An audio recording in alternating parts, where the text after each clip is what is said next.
Análisis de riesgos. 1. Introducción. La evaluación de riesgos es el proceso mediante el cual la empresa tiene conocimiento de su situación con respecto a la seguridad y la salud de sus trabajadores. Es una de las actividades preventivas que legalmente deben llevar a cabo todas y cada una de las empresas, independientemente de su actividad productiva o su tamaño. Pero no es tan solo una obligación legal de la que derivan responsabilidades relativas a la seguridad y la salud de los trabajadores, sino que forma parte del ciclo de mejora continua que cualquier empresa tiene que aplicar en su gestión. Este es el objetivo de la evaluación de riesgos: disponer de un diagnóstico de la prevención de los riesgos laborales en una empresa determinada para que los responsables de esta empresa puedan adoptar las medidas de prevención necesarias. En la práctica, el concepto evaluación de riesgos incluye fases diferenciadas y consecutivas: la identificación de los factores de riesgo y las deficiencias originadas por las condiciones de trabajo, la eliminación de los que sean evitables, la valoración de los no evitables y, finalmente, la propuesta de medidas para controlar, reducir y eliminar, siempre que sea posible, tanto los factores de riesgo como los riesgos asociados. La evaluación de riesgos también debe incluir la identificación de los incumplimientos de la normativa general y específica que sea aplicable a la empresa en función de sus características de tamaño, actividad productiva, ubicación, etc.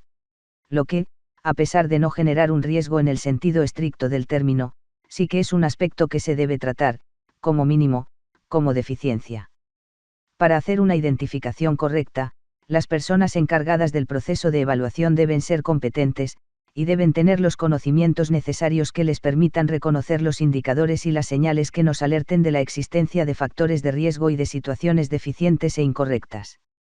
Los profesionales encargados de esta identificación tienen que buscar y saber qué buscan, y deben utilizar todos los indicadores que, además de sus conocimientos, les ayuden a hacer un buen diagnóstico del estado de la prevención de los riesgos laborales en la empresa. Sin unos buenos conocimientos de seguridad y salud laboral, los resultados de esta identificación serán, por fuerza, parciales y, por lo tanto, deficientes. Sin embargo, es necesario recordar también que los conocimientos técnicos se deben completar con la información que puedan aportar los trabajadores, tanto directamente como mediante sus representantes. Regulan los derechos de consulta y participación de los trabajadores en el proceso de evaluación de riesgos, que van desde la elección de la metodología de evaluación hasta la realización de la visita, conjuntamente con los técnicos que la llevan a cabo. Los documentos que forman este manual intentan orientar y ayudar a que la identificación de los factores de riesgo sea lo más exhaustiva posible. La prevención de riesgos laborales debe ser una actividad multidisciplinaria, y no se puede reducir a los riesgos clásicos. Los riesgos de seguridad: es evidente que unas correas de transmisión accesibles, unos agujeros en el suelo o una escalera sin barandillas tienen que ser objeto de prevención, pero esto no es suficiente. Los riesgos derivados de las condiciones ambientales, riesgos higiénicos, de las condiciones organizativas, riesgos psicosociales, o de la falta de adaptación de las condiciones de trabajo a la persona, riesgos ergonómicos, son tan importantes o más que los de seguridad y, por lo tanto, se deben tratar con la misma profundidad que estos últimos. A partir de esta fase de identificación, el proceso de evaluación plantea dos alternativas. Eliminación de los riesgos evitables. Puede existir una serie de riesgos evitables, es decir, que se pueden eliminar, que se pueden solucionar definitivamente con la adopción de unas medidas preventivas determinadas. En cuanto a la consideración de lo que es evitable o no, hay que ser restrictivo y considerar que un riesgo es evitable cuando, una vez se ha aplicado la medida preventiva correspondiente, el riesgo en cuestión ha desaparecido. Así pues, si se ha detectado el peligro de un agujero en el suelo de un pasillo de circulación, y esto puede conllevar, entre otros, el riesgo de caídas a nivel, solo calificaríamos de riesgo evitable la desaparición del agujero. Otra medida, como la colocación de barandillas y o señalización, no evitaría el riesgo, sino que lo controlaría o minimizaría. Si es posible, la actuación por parte de la empresa debería ser eliminar la causa del riesgo en cuestión, sencillamente por un principio de coherencia, pero también por obligación legal. Valoración de los riesgos no evitables. La eliminación de los riesgos, tan deseable, no siempre es posible, y es entonces cuando tenemos que recorrer a la segunda alternativa, la de la valoración de los riesgos que no se han podido evitar. La finalidad de la valoración es determinar cuál es la magnitud y la gravedad del riesgo para adoptar las medidas preventivas más adecuadas en función de su gravedad. Para valorar la magnitud de estos riesgos, se pueden utilizar varias metodologías según la tipología del riesgo. Actualmente se dispone de metodologías adecuadas para todo tipo de riesgos, tanto si se trata de riesgos de seguridad como si se trata de riesgos higiénicos, ergonómicos o psicosociales. Asimismo, en determinados tipos de riesgos, las metodologías quedan establecidas por la normativa, que es la que indica cómo se tiene que evaluar la magnitud del riesgo en cuestión e, incluso, indica las medidas preventivas que se deben adoptar en función de esta magnitud, por ejemplo, los casos de exposición a contaminantes químicos o el ruido. Relación no exhaustiva de factores de riesgo comunes.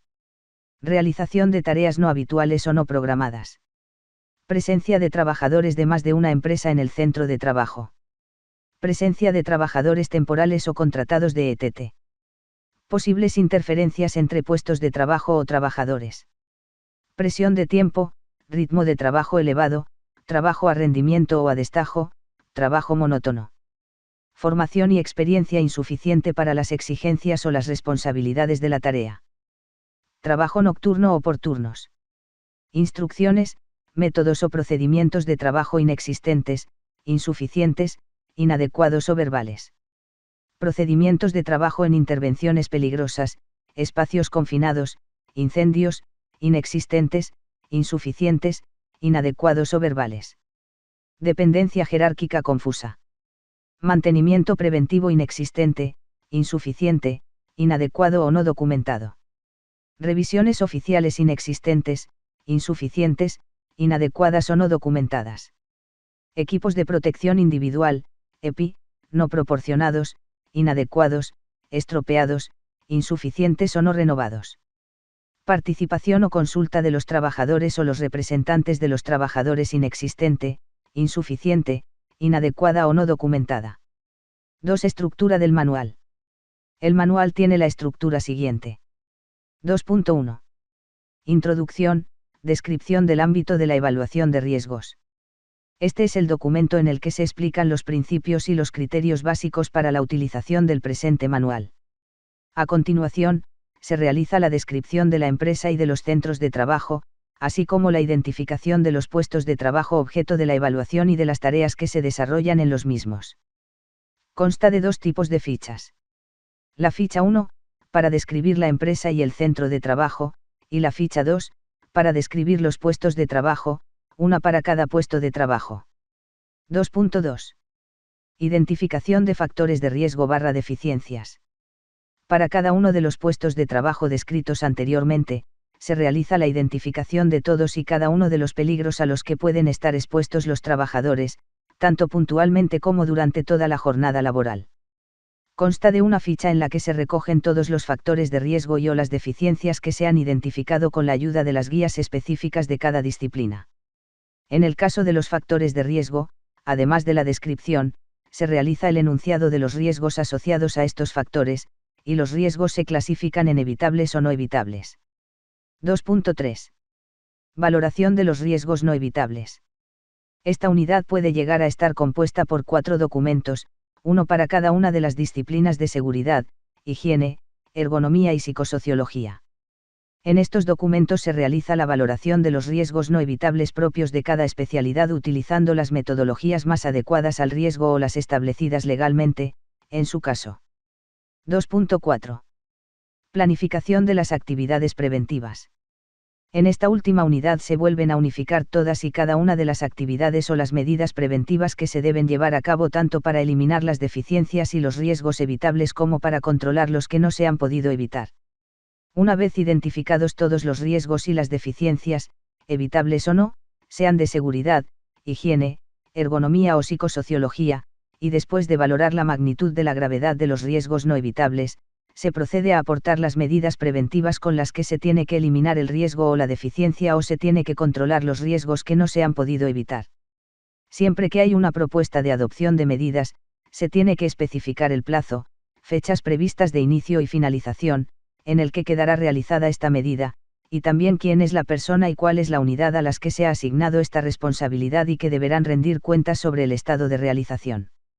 Es evidente que, en la mayoría de ocasiones, la adopción de la medida conlleva un gasto, así pues, también es necesario cuantificar y prever este gasto y, por lo tanto, asignarle un presupuesto para que sea posible que la medida se lleve a cabo.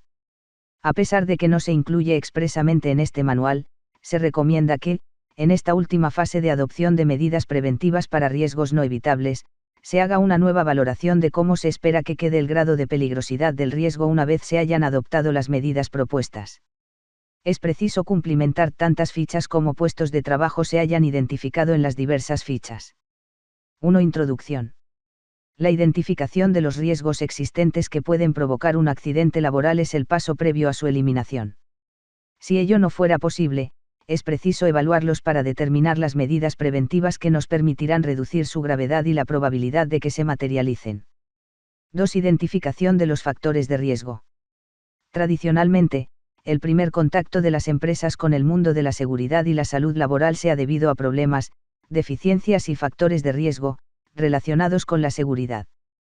Por este motivo, los riesgos de seguridad son a menudo los más conocidos, no solo por los profesionales competentes sino también por las empresas.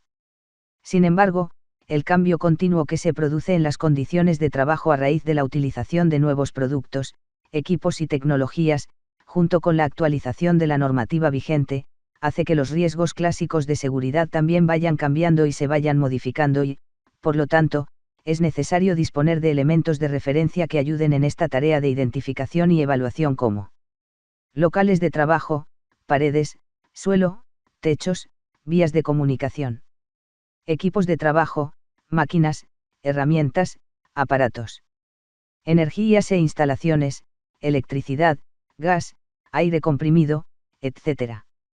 Productos y sustancias, materias primas, productos químicos, etc. Para cada una de estas unidades se han desarrollado unos indicadores que quieren orientar a los técnicos evaluadores en la identificación de los factores de riesgo de seguridad más relevantes, pero que no pretenden, en absoluto, ser exhaustivos. 3. Desviación. 3.1. Concepto. La clasificación de la desviación describe el hecho anormal que altera el desarrollo normal y la continuidad del trabajo, por ejemplo, la pérdida de control total o parcial de una máquina o una caída sobre alguna cosa o desde alguna cosa. 4. Forma de contacto / tipo de lesión. La clasificación de la forma de contacto / tipo de lesión, o acción que provoca la lesión, describe el modo en que la víctima ha resultado lesionada y cómo ha entrado en contacto con el objeto, agente material, que ha originado la lesión. Ejemplo, aplastamiento contra el suelo, F31, o contacto con un objeto cortante, por ejemplo, un cuchillo, F51. La adopción de una escala cuantitativa permite trabajar con valores intermedios y poder definir mejor la valoración del riesgo. De este modo, los valores 1, 2, 3, 4 y 5, tanto de probabilidad como de severidad, permiten valores intermedios, decimales, entre uno y otro. Por ejemplo, en la tabla de severidad se asigna el valor 1 a pequeñas lesiones que no ocasionan baja, aunque el técnico que efectúe la evaluación puede considerar que las consecuencias del riesgo en cuestión no afectarían a las personas, pero sí producirían pequeñas pérdidas económicas y, basado en este razonamiento, puede asignarles un valor inferior, como 0,3 grados 0,6. Identificación y evaluación de riesgos higiénicos. La prevención de patologías profesionales derivadas de la exposición a agentes contaminantes pasa por una tarea eficaz en materia de higiene industrial. La cuidadosa evaluación de los riesgos higiénicos en los lugares de trabajo es la herramienta clave para abordar con garantías la eliminación, la reducción y el control de la exposición a agentes químicos, físicos y biológicos, mediante una planificación preventiva. Identificación, determinar la naturaleza y, en su caso, la forma de los agentes contaminantes. Localización, especificar dónde se presentan los agentes contaminantes, dónde se originan, por dónde se propagan y quiénes son todos sus posibles receptores, y en qué momentos de la jornada laboral se presentan en el lugar de trabajo. Cuantificación, determinar la intensidad de las exposiciones mediante el uso de equipos de toma de muestras o de medición. Evaluación, en sentido restrictivo, comparar las intensidades de exposición con los criterios de referencia utilizados en cada caso. Planificación de la actividad preventiva, establecer y adoptar, en cada caso, las acciones necesarias a fin de eliminar o minimizar los riesgos evaluados. 2. Identificación de riesgos. 2.1 Identificación de riesgos por exposición a agentes químicos. La identificación de los distintos factores de riesgo químico y los riesgos asociados a estos factores es un paso previo e indispensable, no solo para evaluar el riesgo, sino también para gestionarlo. En la identificación de riesgos higiénicos derivados de la exposición a agentes químicos debe especificarse la naturaleza y la forma del agente químico, además de su vía de entrada. De acuerdo con el criterio de materiales utilizados, la presencia de agentes químicos en el ambiente del lugar de trabajo puede tener su origen en lo siguiente. Materias primas utilizadas. Productos auxiliares. Productos intermedios. Subproductos. Residuos. De acuerdo con el criterio de procesos, la presencia de agentes químicos en el ambiente de trabajo puede tener su origen en lo siguiente. Proceso principal. Procesos auxiliares. Mantenimiento. Manutención. Limpieza. Tratamientos con plaguicidas. El primer paso, pues, consiste en estudiar cada una de estas opciones en cada uno de los lugares de trabajo. Por eso se ha creado una tabla para la recogida de información a fin de facilitar esta tarea. En cada uno de estos supuestos es necesario obtener información que nos lleve a poder definir los factores de riesgo y los riesgos asociados. A continuación, se exponen las principales fuentes de información para cada supuesto. Materias primas, productos acabados y productos auxiliares. Etiquetado, frases R. La hoja de datos de seguridad. Las recomendaciones que se hayan hecho públicas sobre los resultados de la evaluación del riesgo y sobre la estrategia de limitación del riesgo para sustancias. La clasificación del producto de acuerdo con los criterios que establece la normativa relativa a la notificación de sustancias nuevas y a la clasificación, el envasado y el etiquetado de sustancias y preparados. Los valores límite ambientales y biológicos.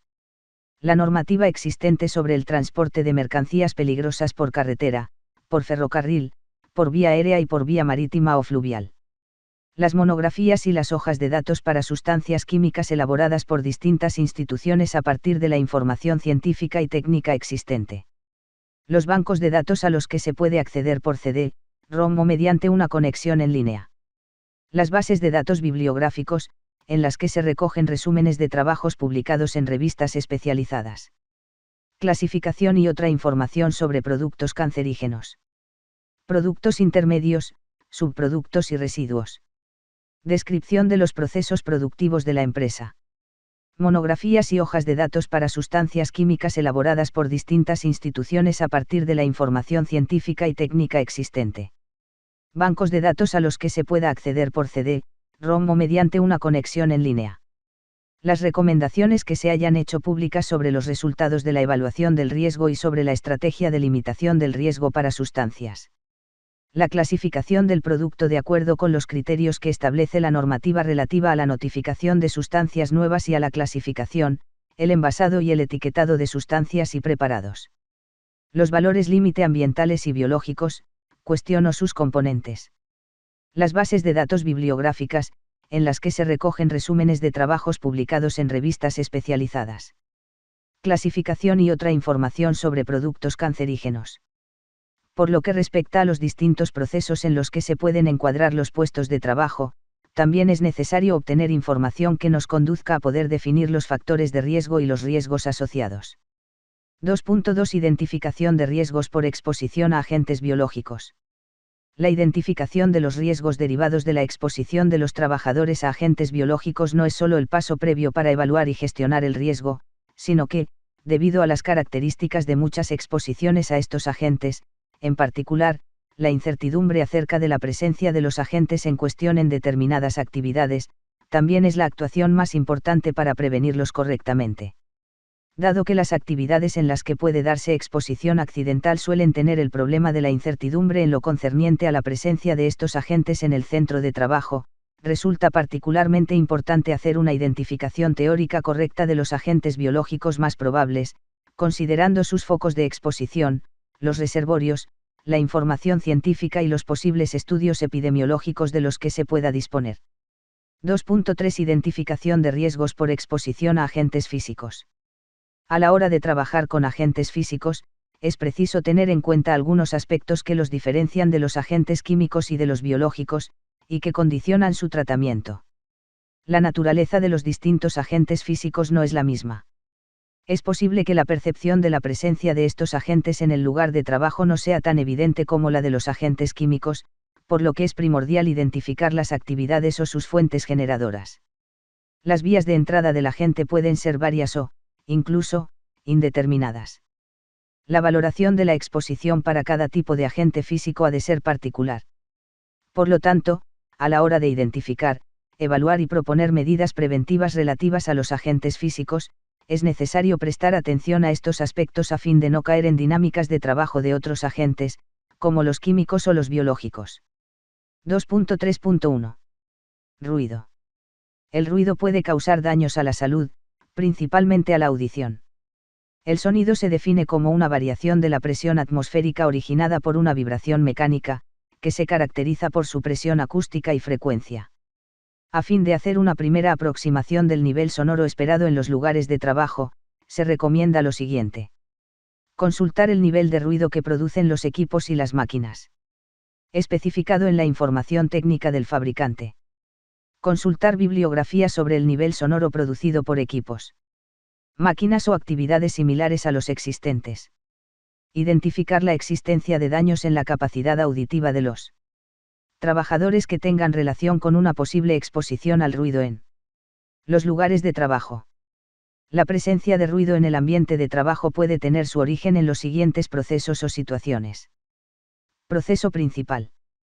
Procesos auxiliares. Mantenimiento. Manutención. Limpieza. Equipos propios del puesto de trabajo. Instalaciones propias del puesto de trabajo. Otros equipos o instalaciones ajenos al puesto de trabajo, u otros motivos. El paso siguiente consiste en tomar mediciones del ruido existente en los puestos de trabajo identificados para poder evaluarlo. 2.3.2 Ambiente térmico. La temperatura en el puesto de trabajo puede dar lugar a dos situaciones que, pese a tener la misma fuente, determinan el modo de evaluar el riesgo producido por este agente físico y las medidas preventivas que deben adoptarse. Estas dos situaciones son las siguientes. Las que presentan disconfort térmico, tanto si es por calor como por frío. Las situaciones en las que se sufre estrés térmico, tanto si es por calor como por frío. La diferencia entre ambas radica en el hecho de que las situaciones de disconfort provocan incomodidad, malestar y consecuencias leves en los trabajadores, mientras que las situaciones de estrés térmico representan un riesgo para la salud de los trabajadores, que podrían llegar a sufrir consecuencias muy graves e irreversibles en periodos de exposición cortos. La valoración del disconfort térmico pertenece al campo de la ergonomía, mientras que la del estrés térmico pertenece al campo de la higiene industrial. 2.3.2 Un estrés térmico por calor. Los ámbitos en los que se pueden encontrar situaciones de estrés térmico por calor son variados, aunque hay actividades en las que esta situación se puede presentar de forma más habitual debido a las características de los trabajos desempeñados. Por ejemplo, fundiciones. Inyección de plásticos. Procesos de termoconformado, prensado con calor. Recubrimiento de superficies. Alimentación, fabricación de pan y productos de bollería. Metalurgia. Trabajos en el exterior en la época de verano. Es preciso tener en cuenta que las situaciones de estrés térmico requieren la combinación de temperaturas altas, por encima de los 27 C, y de actividades intensas. Factores como una humedad elevada, fuentes de radiación, hornos, estufas e insolación, tanto en ambientes interiores como exteriores, son altamente penalizadores. En cualquier caso, a fin de caracterizar y evaluar el posible riesgo de estrés térmico, es necesario tomar medidas ambientales de campo. De acuerdo con los métodos normalizados existentes, las variables básicas que se deben considerar son las siguientes. Temperatura seca del aire, tantalio, en calle. Temperatura húmeda, torio, en calle. Temperatura de globo, TG, en calle. Velocidad del aire, en metros por segundo. Asimismo, es necesario cuantificar el aislamiento de la vestimenta, CLO, y la actividad física de los trabajadores, W por metros cuadrados, cal/H. 2.3.22 Estrés térmico por frío. Los ámbitos en los que se pueden encontrar situaciones de estrés térmico por frío son variados, aunque hay actividades en las que esta situación se puede presentar de forma más habitual debido a las características de los trabajos desempeñados. Por ejemplo, industria del frío, trabajos en cámaras frigoríficas. Industria de la alimentación, sector de congelados e industrias cárnicas. Trabajos en muelles de carga y descarga. Trabajos en el exterior en invierno. Al contrario que para las situaciones de estrés térmico por calor, el estrés térmico por frío requiere la combinación de temperaturas bajas, por debajo de los 14 C, y de actividades de poca intensidad. Factores como una humedad elevada y corrientes de aire fuertes, tanto en ambientes interiores como exteriores, son altamente penalizadores. También se dispone de criterios de evaluación normalizados que utilizan las mismas variables ya descritas para el estrés por calor. 2.3.3 Radiaciones. Las radiaciones son una forma de propagación de la energía que tiene su origen en los cambios del nivel energético de átomos o moléculas. Se pueden originar en fuentes naturales o artificiales. Todos los cuerpos emiten y absorben radiaciones, es decir, las radiaciones interaccionan con la materia. Las radiaciones son de naturaleza ondulatoria, con intercambio de materia corpuscular y o energía electromagnética, en este último caso, llevan asociados campos electromagnéticos originados por el movimiento de cargas eléctricas y magnéticas. Se caracterizan por su frecuencia, el número de ciclos por segundo, en hercios, y la energía o la intensidad, en electronvoltios, electronvoltios. La energía está relacionada con la frecuencia, de modo que, cuanto mayor es la frecuencia de una onda electromagnética, tanto mayor es su energía. Así se dibuja el espectro electromagnético, que va desde ondas de frecuencia sumamente baja hasta los rayos X y gamma, pasando por las radiaciones ópticas. En la siguiente tabla se muestra el espectro electromagnético dividido por bandas de frecuencia. Para el estudio de las radiaciones según sus efectos biológicos, se distinguen dos rangos de radiaciones, ionizantes y no ionizantes, con mecanismos de interacción con los tejidos vivos muy diferentes.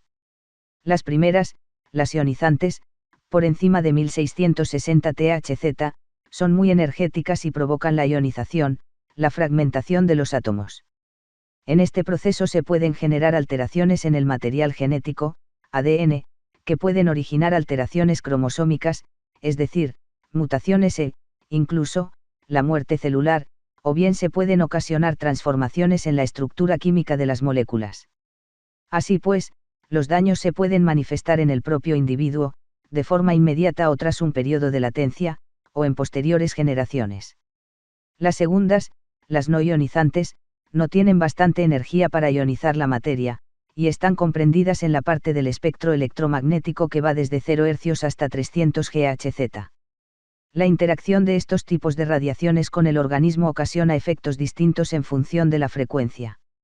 No obstante, estas radiaciones tienen en común, entre otros efectos, que inducen corrientes eléctricas a nuestro cuerpo, lo que puede alterar la permeabilidad iónica, y que producen el calentamiento de la materia, lo que es más evidente cuanto mayor es la energía y la frecuencia de la radiación. La magnitud de estos efectos y la posible aparición de enfermedades graves o ciertos tipos de cáncer en la población expuesta es objeto de continuos estudios y, por lo tanto, es preciso tener una actitud prudente. El ser humano está rodeado de todo tipo de radiaciones y expuesto a las mismas, en particular, las no ionizantes. Es posible que la presencia de radiación en el lugar de trabajo no resulte tan evidente como lo podría ser la presencia de un agente químico o la presencia de ruido, que pueden ser percibidos, aunque no siempre, de modo sensorial. Luego es importante identificar los procedimientos o procesos que pueden suponer una fuente de radiaciones, tanto ionizantes como no ionizantes. 2.3.31 Radiaciones no ionizantes. Clasificación en función de la frecuencia de trabajo. Campos de frecuencia muy baja, 0 Hz menos 30 kHz. Aparatos de diagnóstico por resonancia nuclear magnética. Líneas eléctricas. Estaciones transformadoras. Monitores de ordenador. Campos de frecuencia baja, 30 kHz menos 300 MHz. Hornos de inducción. Antenas de radioaficionados. Soldadura. Secadores de pintura. Campos de frecuencia media, 300 MHz menos 300 GHz. Salas de fisioterapia y rehabilitación. Telefonía móvil. Radares.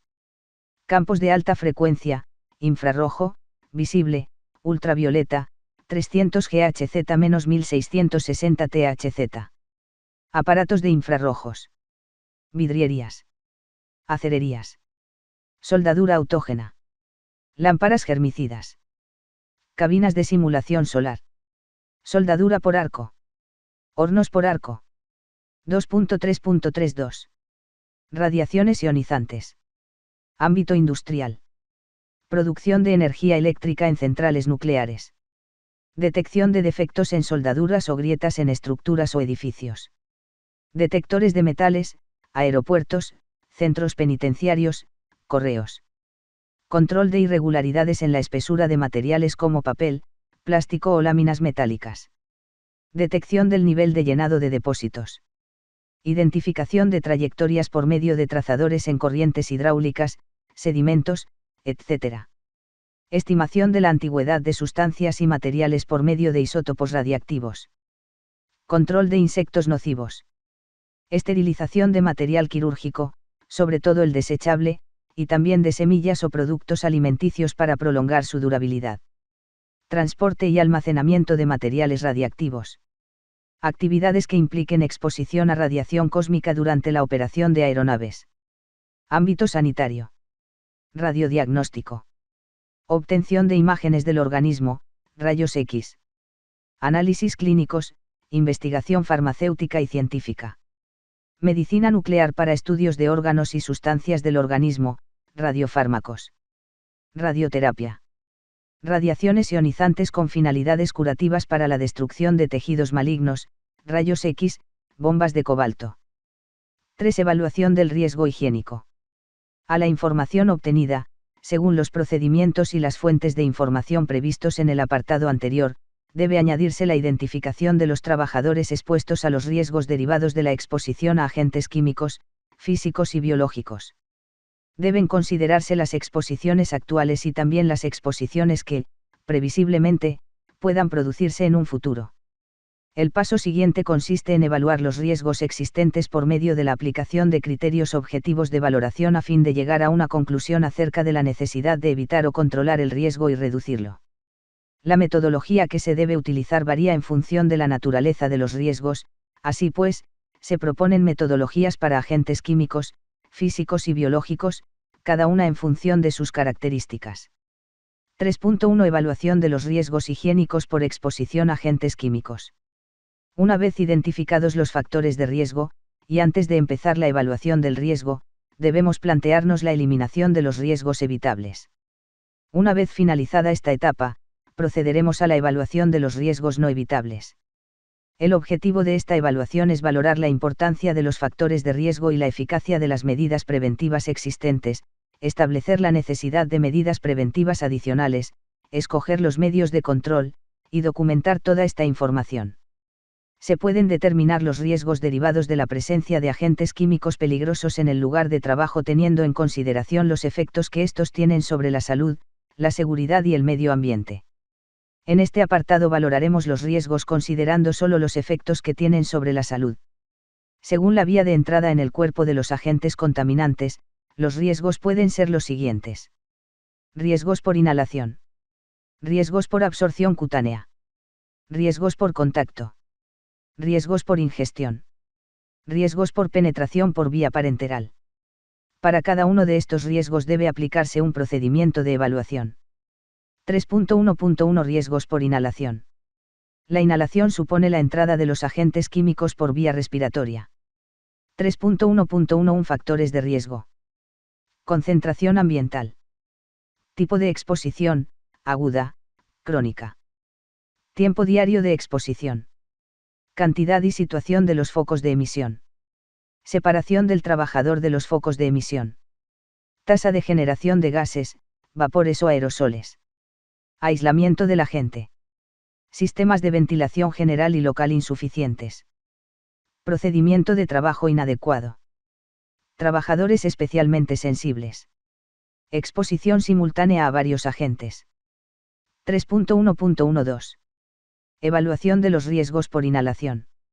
Los riesgos derivados de la exposición por inhalación a un agente químico peligroso deben incluir la medición de las concentraciones del agente en el aire, concretamente en la zona de respiración del trabajador, y su posterior comparación con el VLA correspondiente. También especifica que estas mediciones no son necesarias si el empresario demuestra, de forma clara por otros medios de evaluación, que ha conseguido una prevención y una protección adecuadas de los trabajadores. Hay 4 supuestos en los que se puede obviar esta medición. 1. Se presenta esta doble condición. A. Se conocen todas las posibles fuentes de contaminación química laborales y se sabe que no son fuentes posibles de contaminación exterior. B.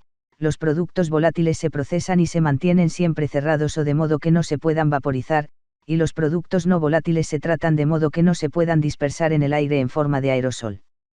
2. Se presenta esta doble condición. A. Los agentes químicos no son sensibilizantes, alteradores endocrinos cancerígenos, mutágenos o tóxicos para la reproducción. B.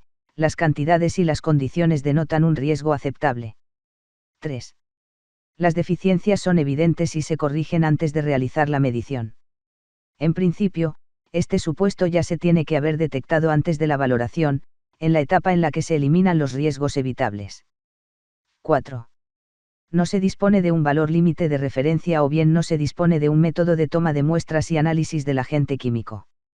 Es decir, una vez eliminados los riesgos evitables, no tenemos que hacer mediciones en las situaciones en las que, de modo razonable, en condiciones de trabajo normales, la presencia de contaminantes en el ambiente debe ser prácticamente nula o bien en los casos en los que se trata de un riesgo aceptable.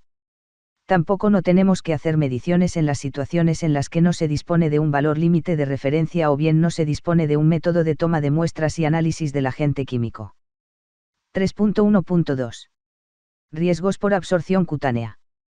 Suponen la probabilidad de aparición de efectos sistémicos derivados de la absorción sanguínea de agentes químicos a través de la piel. 3.1.21. Factores de riesgo. Localización y extensión del contacto. Duración y frecuencia del contacto. Cantidad o concentración del agente. Temperatura y humedad ambiental. Gestión incorrecta de equipos de protección individual, EPI. Procedimiento de trabajo inadecuado. Trabajadores especialmente sensibles. Exposición simultánea a varios agentes. 3.1.22. Evaluación de los riesgos por absorción cutánea para cualquier agente químico con la notación biodérmica. Es necesario estudiar la posibilidad de que se produzca esta exposición y analizar sus causas, algunas de las cuales se indican en la TAC. Contacto directo con el agente o con las superficies contaminadas. Contacto con ropa o guantes contaminados. Condensación de vapores sobre la piel o la ropa. Disposición de partículas de aerosoles. Absorción de gases y vapores. Inyección de alta presión. Cuando conste la notación de vía dérmica, debe realizarse la evaluación del riesgo por absorción dérmica de acuerdo con los métodos de valoración simplificada. Deben ser métodos de organismos o entidades de prestigio. Reconocido como, por ejemplo, el método exposición dérmica, efectos y control. 3.1.3. Riesgos por contacto. Hacen referencia a posibles efectos locales dérmicos, de la piel. 3.1.31. Factores de riesgo. Tipo de peligro del producto. Superficie del cuerpo expuesta. Frecuencia de exposición. Cuando conste la notación de vía dérmica, debe realizarse la evaluación del riesgo por absorción dérmica de acuerdo con los métodos de valoración simplificada. Deben ser métodos de organismos o entidades de prestigio. Reconocido como, por ejemplo, el método exposición dérmica, efectos y control. 3.1.3. Riesgos por contacto.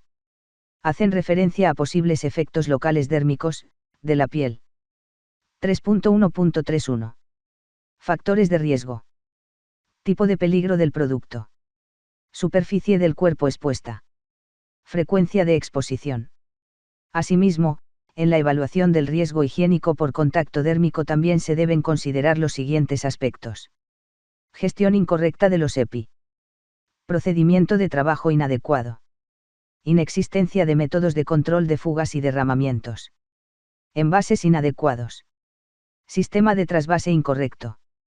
Cuando conste la notación de vía dérmica, debe realizarse la evaluación del riesgo por absorción dérmica de acuerdo con los métodos de valoración simplificada. Deben ser métodos de organismos o entidades de prestigio. Reconocido como, por ejemplo, el método exposición dérmica, efectos y control. 3.1.3. Riesgos por contacto. Hacen referencia a posibles efectos locales dérmicos, de la piel. 3.1.31. Factores de riesgo. Tipo de peligro del producto. Superficie del cuerpo expuesta. Frecuencia de exposición. 3.1.32. Evaluación de los riesgos por contacto. El objetivo es valorar los riesgos derivados de la manipulación directa de un producto en estado líquido o sólido en relación con la exposición cutánea. 3.1.4. Riesgos por ingestión. Suponen la entrada de los agentes químicos a través del sistema gastrointestinal. Esta vía, en general, tiene poca incidencia en el número de casos de exposición a agentes químicos. En cualquier caso, deben tenerse en cuenta los factores de riesgo en los casos en los que esta vía pueda ser significativa. No se conocen métodos de evaluación del riesgo de exposición a agentes químicos por ingestión. Es necesario proceder a identificarlos y, directamente, a evitarlos. 3.1.41. Factores de riesgo. Hábitos higiénicos personales. Posibilidad de comer, beber o fumar en los puestos de trabajo. Trabajadores especialmente sensibles. Exposición simultánea a varios agentes. Procedimiento de trabajo inadecuado. 3.1.5. Riesgos por vía parenteral. Suponen la entrada de agentes químicos a través de las heridas. Esta vía, en general, tiene poca incidencia en el número de casos de exposición a agentes químicos. En cualquier caso, hay que tener en cuenta los factores de riesgo en. Cuando conste la notación de vía dérmica, debe realizarse la evaluación del riesgo por absorción dérmica de acuerdo con los métodos de valoración simplificada. Deben ser métodos de organismos o entidades de prestigio. Reconocido como, por ejemplo, el método exposición dérmica, efectos y control. 3.1.3. Riesgos por contacto. Hacen referencia a posibles efectos locales dérmicos, de la piel. 3.1.31. Factores de riesgo. Tipo de peligro del producto. Superficie del cuerpo expuesta. Frecuencia de exposición. Los casos en los que esta vía sea significativa. No se conocen métodos de evaluación del riesgo de exposición a agentes químicos por vía parenteral. Es necesario proceder a identificarlos y, directamente, a evitarlos. 3.1.51. Factores de riesgo. Deterioro de la piel. Uso de objetos o herramientas cortantes o punzantes. Frecuencia de contacto. Gestión incorrecta de los EPI. Procedimiento de trabajo inadecuado. Trabajadores especialmente sensibles. Exposición simultánea a varios agentes. Foco de origen. Es importante conocer el foco de origen de los agentes biológicos, tanto por lo que respecta a su manipulación deliberada como a la exposición accidental, a fin de evaluar correctamente el riesgo y poderlo prevenir, controlando dicho riesgo, en la medida en la que sea posible, desde su origen. Por ejemplo, en el caso de actividades sanitarias, los focos más habituales serían los pacientes infectados, o, en actividades ganaderas, los animales infectados. Vía de entrada. Las principales vías de entrada de agentes biológicos para los trabajadores son la vía respiratoria, mediante la inhalación de bioaerosoles, exposición por vía inhalatoria, el contacto con la piel y las mucosas, vía dérmica, y la inoculación con material contaminado, vía parenteral. La exposición por ingestión, vía digestiva, de gran importancia para la salud pública en países tropicales, no debería suponer una vía de exposición laboral de gran incidencia en nuestro entorno geográfico, dadas las medidas de salud pública existentes. Esta vía está muy vinculada, en el ámbito laboral, a los hábitos higiénicos personales. Pese a que, habitualmente, hay una vía prioritaria de entrada que se debe considerar, no se puede descartar la posibilidad de que, en un mismo lugar de trabajo, pueda existir exposición a agentes biológicos por medio de más de una vía de entrada. Condiciones de trabajo. Las condiciones de trabajo, junto con la información anteriormente recogida, nos servirán de base para definir el nivel de riesgo por exposición a agentes biológicos. Identificación y evaluación de riesgos ergonómicos. El trabajo tiene aspectos beneficiosos para la persona, pero cuando plantea exigencias excesivas puede perjudicar su salud. Es importante no olvidar que la capacidad de adaptación de la persona es limitada y que se incluye dentro de una franja de confort estrecha, que es la que pretende preservar la ergonomía. 1. Introducción. El trabajo es una actividad en la que la persona debe poner en marcha una serie de conductas, tanto físicas como psíquicas, para satisfacer los requerimientos que le exigen las tareas. Aunque puede parecer que la mecanización y la automatización continuas del trabajo han originado una disminución de las capacidades físicas en comparación con las psíquicas, en realidad no se puede hablar de disminución, sino de transformación del tipo de carga física requerido. Concretamente, se ha pasado de tareas en las que era necesario un gran número de segmentos corporales a tareas que se ejecutan con la acción de una cantidad de grupos musculares mínima y localizada, aspecto que, entre otras cosas, explica el aumento imparable que están experimentando ciertas patologías ocupacionales, como las derivadas de los microtraumatismos repetitivos.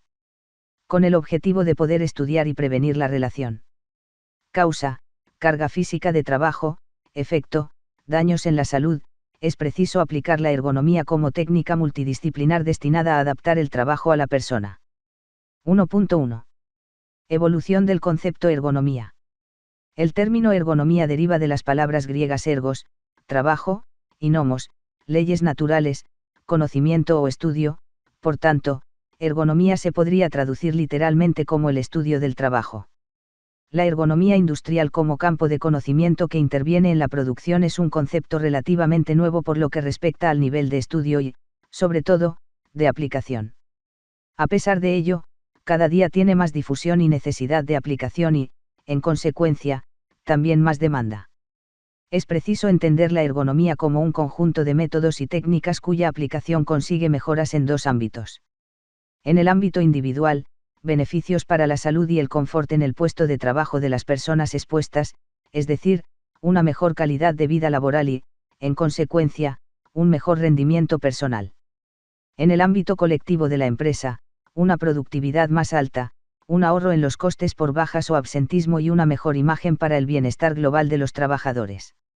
La ergonomía asume estos problemas, que son propios de la legislación laboral, con un enfoque más racional, la necesidad de adaptar los métodos, los equipos y las condiciones de trabajo a la anatomía, la fisiología y la psicología de la persona.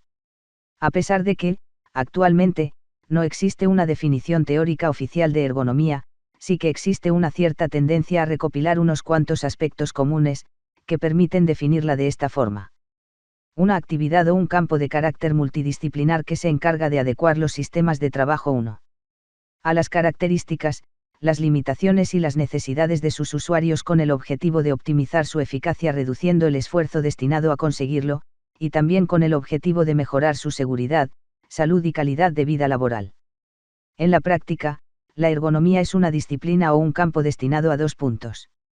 Mejorar el nivel de seguridad en el puesto de trabajo, así como la salud física y mental del trabajador.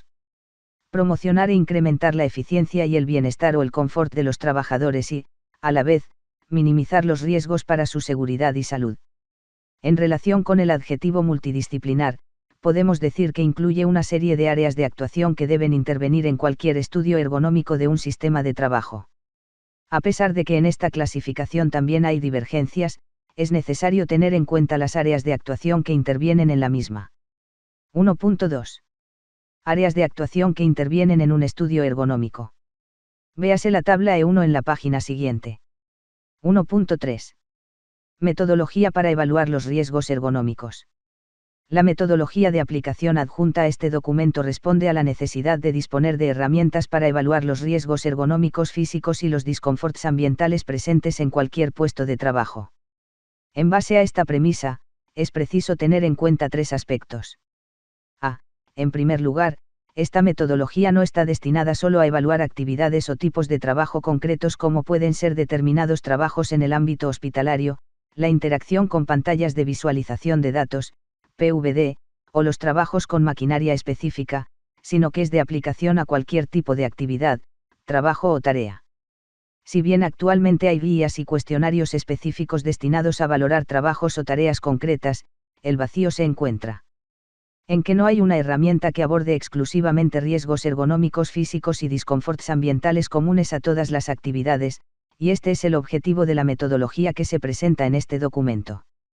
Un riesgo por adopción de posturas forzadas y de ejecución de movimientos repetitivos. Un disconfort ambiental lumínico y sonoro. Un riesgo por levantamiento o transporte de cargas. Un riesgo por adopción de posturas forzadas y de esfuerzo muscular mantenido. Un riesgo de exposición a vibraciones. Y un disconfort ambiental sonoro. B. En segundo lugar, esta herramienta tampoco pretende ser un instrumento de evaluación global de las condiciones de trabajo como proponen algunos métodos ampliamente reconocidos y usados, como pueden ser los métodos LEST, ANACT, Renault, Fagor o EWA, entre otros.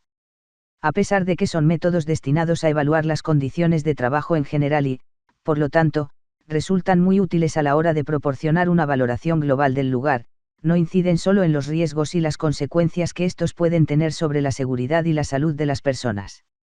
Concretamente, este ha sido el motivo de no incluirlos como referencia a lo largo de esta metodología. C.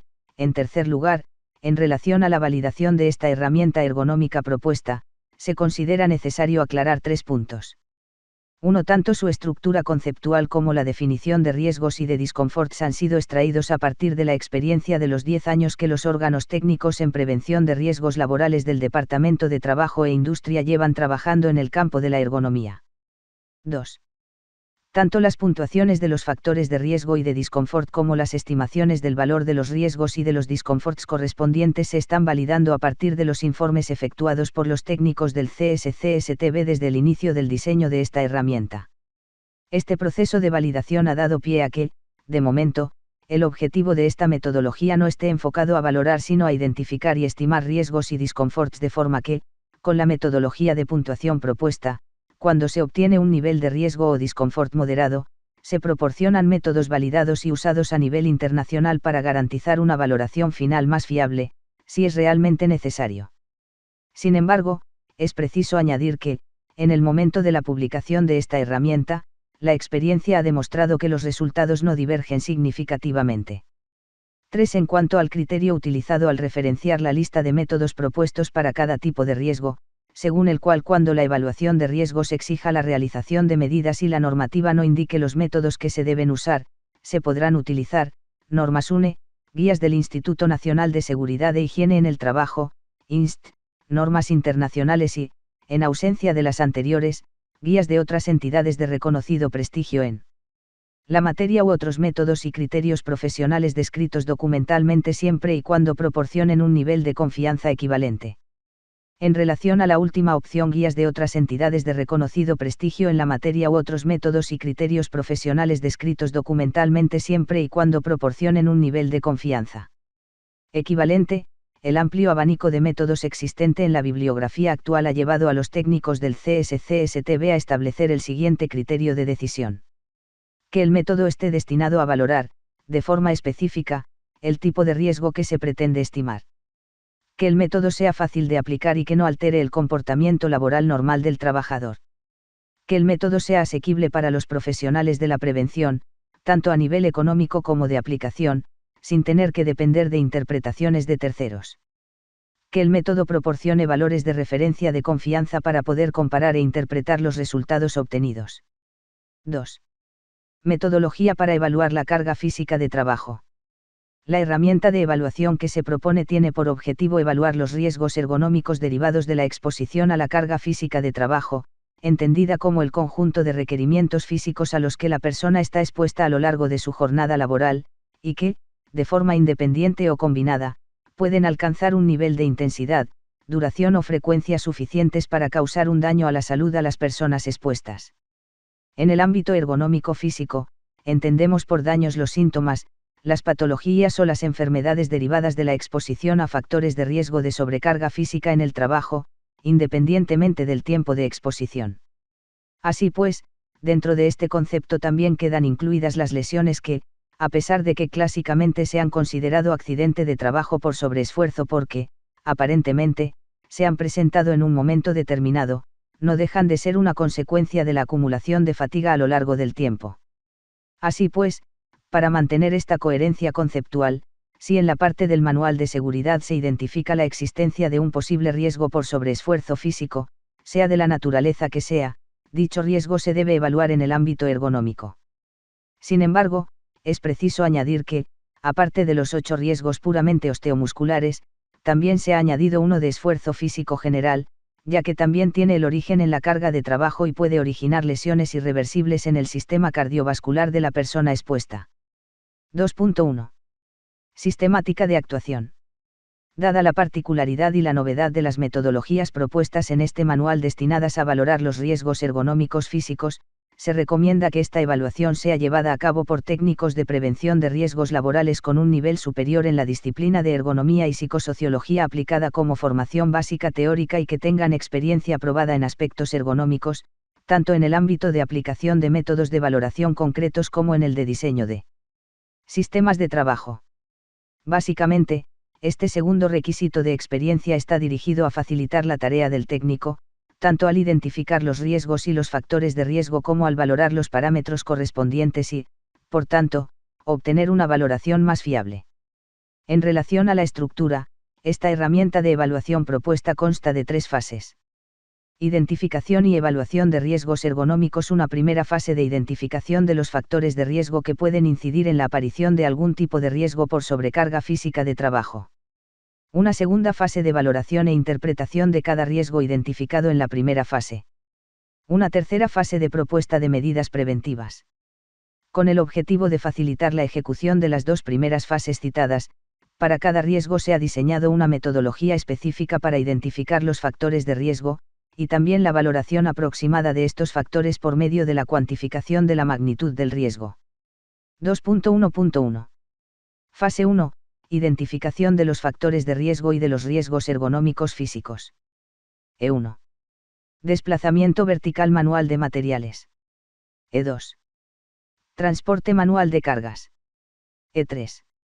Empujar cargas o tirar de ellas manualmente. E4. Posturas forzadas. E5. Movimientos repetitivos. E6. Esfuerzo muscular localizado mantenido. E7. Esfuerzo físico general. E8. Exposición a vibraciones de cuerpo entero. E9. Exposición a vibraciones de conjunto mano-brazo. 2.1.2. Fase 2. Valoración e interpretación de los riesgos detectados. Tareas se hayan identificado en el puesto de trabajo peligroso. La denominación del puesto de trabajo y de la tarea. El número total de trabajadores expuestos que ocupan este puesto de trabajo. En el caso de que haya varios turnos, se puede detallar con separadores. A continuación, en la primera columna se debe reflejar el número de riesgos identificados en la fase 1, mientras que en la segunda columna deben detallarse los factores de riesgo o las condiciones de trabajo negativas que pueden materializar el riesgo. El tiempo de exposición al riesgo, entendido como cómputo total de la jornada laboral durante el que los trabajadores están expuestos a cada riesgo, no es preciso que esta exposición sea continuada. El nivel de intensidad del riesgo, que se valora de forma particular para cada riesgo en función del grado de negatividad de las condiciones de trabajo físicas y las duraciones parciales de exposición en cada tarea, ciclo de trabajo, repetitividad de operaciones, entre otros. En relación a la casilla SEO sensibilidades específicas, nos referimos a aspectos que pueden sufrir algunas personas expuestas y, por ello, las consecuencias que pueden tener algunos riesgos sobre su salud pueden ser más graves que para el resto de compañeros. La valoración de cada riesgo se realiza en función de la exposición y de la intensidad, y se distinguen las situaciones siguientes. Riesgos valorables por medición, esfuerzo físico general, exposición a vibraciones de cuerpo entero y exposición a vibraciones de conjunto mano-brazo. En estos casos, se ha priorizado la valoración establecida por la normativa de referencia.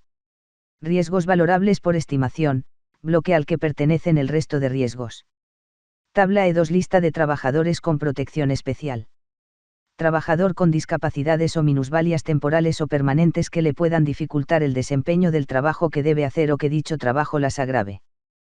Código, D/M. Trabajador de edad avanzada. Código, ET. Trabajador vulnerable por convalecencia. Código, VC. Trabajador vulnerable a causa de tratamientos médicos. Código, VTM. Trabajador con alguna predisposición o susceptibilidad especial. Código, P/S. Trabajador con poca experiencia o incorporado recientemente. Código, EX. Trabajador menor de edad. Código, E. Trabajador con un estado biológico/psicológico conocido que le haga especialmente vulnerable. Código B. Trabajador con sensibilidad a ciertos agentes físicos o susceptibles de sufrir sensibilización a los mismos. Códigos, SEN. Trabajadora gestante, en periodo de posparto o lactancia. Código G/P/L. Según clasificación del anexo 5 del Logsido de Prevención de Riesgos Laborales elaborado por el Departamento de Trabajo de Generalización de Cataluña, 2002. Tabla E3 combinaciones. Estimación de riesgo. Tiempo de exposición, corto. Intensidad baja, muy leve. Intensidad media, leve. Intensidad elevada, moderado. Ergonómicamente no tolerable, grave. Tiempo de exposición, medio. Intensidad baja, leve. Intensidad media, moderado. Intensidad elevada, grave. Ergonómicamente no tolerable, ergonómicamente no tolerable. Tiempo de exposición.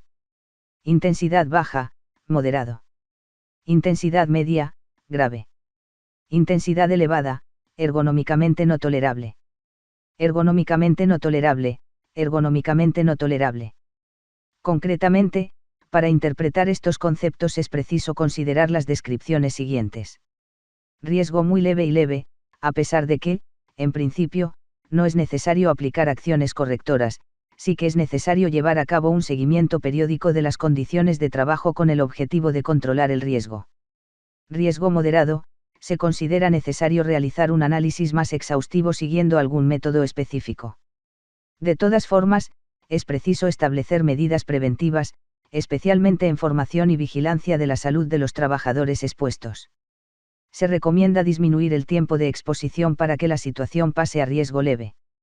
Añadir que, para facilitar la búsqueda y la aplicación de estos métodos, para cada riesgo se proporciona una lista de metodologías, en la que se añaden sus aplicaciones particulares y sus referencias, y también posibles páginas web en las que se puede consultar el manual e, incluso, un calculador directo. Sin embargo, en algunos casos estas ayudas se encuentran en lenguas extranjeras. Riesgo grave, la exposición al riesgo es clara y deben aplicarse medidas preventivas, como mínimo para limitar el tiempo de exposición y convertir la situación en un riesgo controlado. En cualquier caso, es preciso ofrecer formación y realizar una vigilancia de la salud activa para los trabajadores expuestos. Riesgo ergonómicamente no tolerable, esta situación no se puede permitir y, por lo tanto, se debe impedir, sobre todo a las personas especialmente sensibles. 2.1.3. Fase 3. Prevención de los riesgos valorados. Casilla medidas preventivas. Señalar que se puede proponer más de una medida preventiva para cada riesgo, incluidos los ámbitos siguientes. 1. Medidas de ámbito técnico. 2. Medidas de ámbito organizativo. 3. Medidas de formación e información. 4. La vigilancia específica de la salud que debe aplicarse en cada caso, en función del tipo de riesgo detectado. 2.2. Valoraciones estimadas según el tipo de riesgo. 2.2.11. Metodología. A. En el puesto de trabajo deben medirse o registrarse los valores reales que adopta cada factor de riesgo reflejado en la tabla E4, a partir de la cual se obtiene el valor de la intensidad del riesgo derivado del desplazamiento vertical. Manual de materiales. En el caso de que se identifique una situación escrita en azul en la tabla, o la combinación de las dos casillas grises, debe considerarse que el nivel de riesgo es ergonómicamente no tolerable y, por lo tanto, debe corregirse la situación de inmediato. B.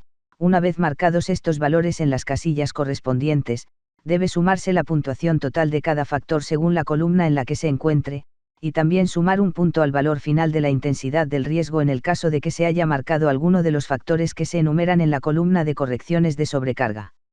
Además, si se detecta que alguna de las personas expuestas sufre alguna de las sensibilidades específicas que se reflejan en la lista de trabajadores con protección especial, apartado 2.1.2 de este documento, y que ésta puede tener alguna relación con las consecuencias para la salud de la exposición al riesgo derivado del desplazamiento vertical manual de materiales, el caso se debe valorar conjuntamente con los profesionales facultativos de la medicina del trabajo. 2.2.12. Criterio de valoración. Una vez realizado el cómputo total, la interpretación del grado de intensidad del riesgo se determina a partir del criterio siguiente. En relación al tiempo de exposición, se toman los intervalos de la tabla siguiente, donde T es el tiempo de levantamiento, y TR el tiempo de recuperación que le sigue. Alguno de los métodos específicos que se enumeran a continuación. Método de aplicación limitada a situaciones de levantamiento manual de carga en las que el peso de la carga sea 3 kilogramos, el levantamiento se haga de pie y en condiciones de trabajo muy similares, peso y posición de las cargas o frecuencias de manipulación, y en las que la manipulación manual de carga sea el esfuerzo físico más importante. Se recomienda que, previamente, se consulte el manual en la página electrónica. Método de aplicación limitada a situaciones de levantamiento manual de carga en las que la carga sea manipulada con ambas manos, se aplique la modalidad de índice simple si los levantamientos se realizan en condiciones de trabajo muy parecidas, o bien se elija la modalidad de índice compuesto en caso de multitarea. Se recomienda aplicarla. Parte de tareas de manipulación manual de cargas del método Ergo IBV2 bis de evaluación de riesgos laborales asociados a la carga física o utilizar el calculador en línea. 2.2.2. Valoración estimada del riesgo derivado del transporte manual de cargas, E2. 2.2.21. Metodología de aplicación. A. En el puesto de trabajo, deben medirse o registrarse los valores de los siguientes factores de riesgo. Por un lado, la distancia recorrida, la altura de sujeción de la carga y la frecuencia de transporte. Por otro lado, el sexo de la persona que realiza el transporte. B. Una vez determinados dichos valores, se marcan en la tabla E7 siguiente, en la que se obtiene el peso máximo recomendado en kilogramos que se puede transportar para conseguir un nivel de seguridad y salud en el 90% de población expuesta, P. En caso de tener que valorar distancias o frecuencias intermedias, deben interpolarse los valores de la tabla. Una vez obtenido el peso recomendado en la tabla E7, debe consultarse la columna de correcciones de sobrecarga de la tabla E8 para comprobar si se cumple alguna de las situaciones escritas en color negro. En caso afirmativo, debe aplicarse la reducción en % de peso correspondiente, teniendo en cuenta que, si se cumplen ambas a la vez, solo debe aplicarse la condición más restrictiva. A continuación, se calcula el cociente entre el peso real de la carga transportada y el valor de peso recomendado, con lo que se obtiene el índice de manipulación manual de transporte, IT. Peso real, kilogramos. IT igual. Peso recomendado según tablas, kilogramos. En caso de que interese efectuar el cálculo para otros percentiles de población expuesta 90%, o bien en caso de que se deba valorar una combinación de transporte y levantamiento de cargas, se recomienda aplicar la parte correspondiente de tareas de manipulación manual de cargas, del método Ergo IBV2 bis 2 bis. 2.2.22 Criterio de valoración. A partir del valor de este índice, IT, la valoración de la intensidad del riesgo derivado del transporte manual de carga se ha establecido en 3 niveles de cuantificación, 1, 2 y 3, tal como se puede comprobar en la tabla E8.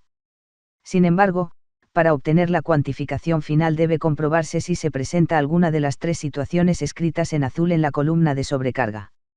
En caso afirmativo, tanto si se presentan 1, 2 grados las 3 situaciones citadas, deberá valorarse su incidencia en la puntuación final. 2.2.3. Valoración estimada del riesgo derivado de empujar cargas o de tirar de ellas manualmente, E3. 2.2.31. Metodología de aplicación para empujar cargas. A. En el puesto de trabajo, deben medirse o registrarse los valores de los factores de riesgo siguientes. Inicialmente, medir la fuerza inicial, Fi, y de mantenimiento, Fermio, real en kilogramos. Se recomienda utilizar un dinamómetro. La distancia desplazada, la altura de agarre de la carga y la frecuencia de transporte.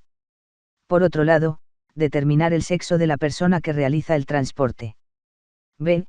Una vez determinados dichos valores, se marcan en una de las 4 tablas siguientes, en función de la distancia recorrida, con el objetivo de obtener los valores de fuerza recomendados, tanto para iniciar el movimiento de empujar una carga.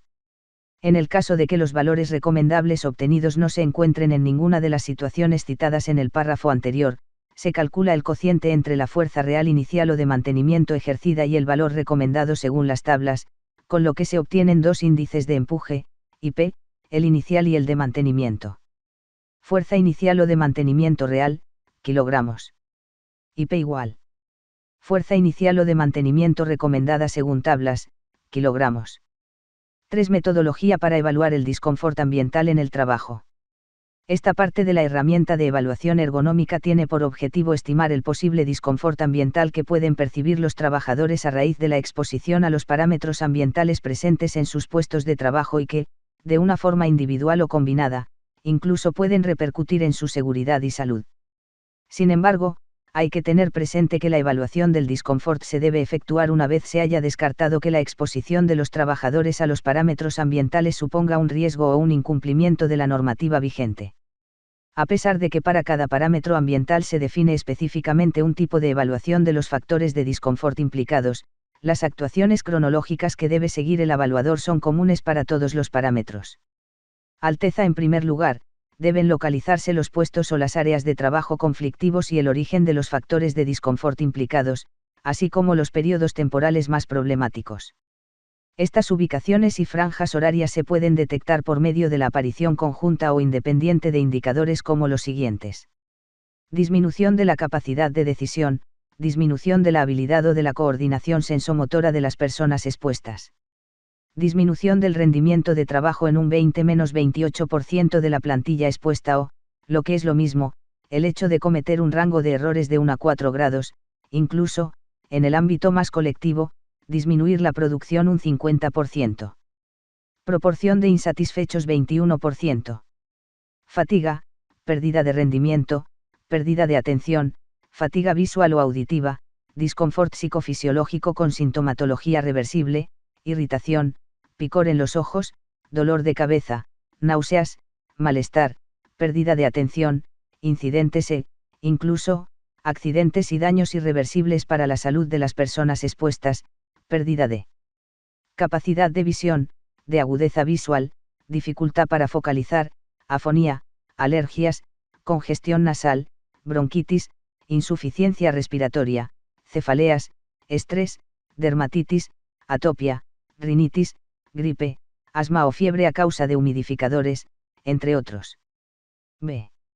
A continuación, deben identificarse las exigencias ambientales de las tareas que se desarrollan en estos puestos conflictivos, así como los aspectos organizativos relacionados con tiempos de exposición, horarios, rotaciones y desplazamientos por puestos de trabajo con variaciones de condiciones ambientales importantes.